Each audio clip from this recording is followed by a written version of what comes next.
District Chief Albert Faciane Jr. was stationed in New Orleans East for Katrina. The flooding was instant, coming up from the Mr. Go. After the storm passed, the rescues began. We went from unfortunately tying some people to poles because they had already expired, to rescuing people off of rooftops, hanging off of balconies, first day. 2 days into the rescue, the need was far from over, but the NOFD command feared for the firefighters' safety and wanted to get them out. All the officers got together. We decided we had a lot of work to do here. We turned our radios off.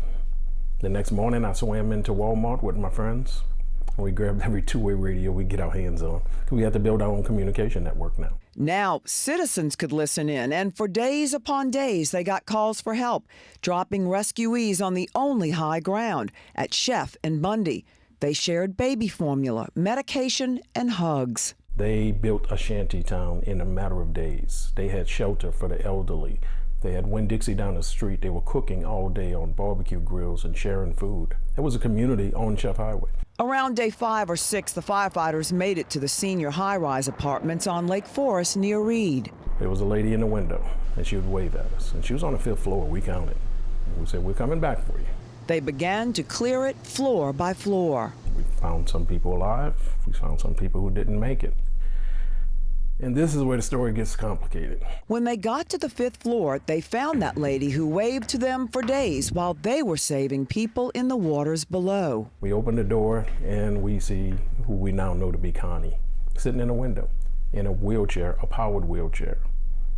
She was in that window every day because batteries died in her wheelchair.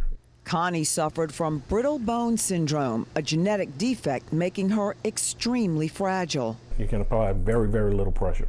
Bones will break like glass. So it took a lot of care, a lot of time, and she helped us every step of the way. Connie told Albert and his team a story. The man she never met said, "I'm bringing my brother away from here and I'm gonna come back." And he did just that. He came back and he sat sentry outside her door for days.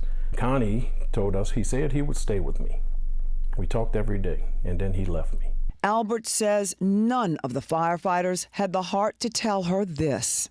There was a chair sitting outside her apartment, and there was a gentleman sitting there who had expired. He passed. We put a sheet over him, we prayed over him for a minute, but we had to keep moving. But they finally did.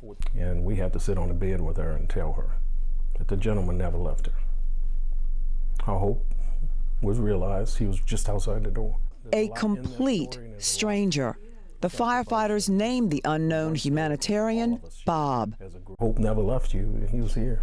She had a great person outside her door. He just couldn't make it.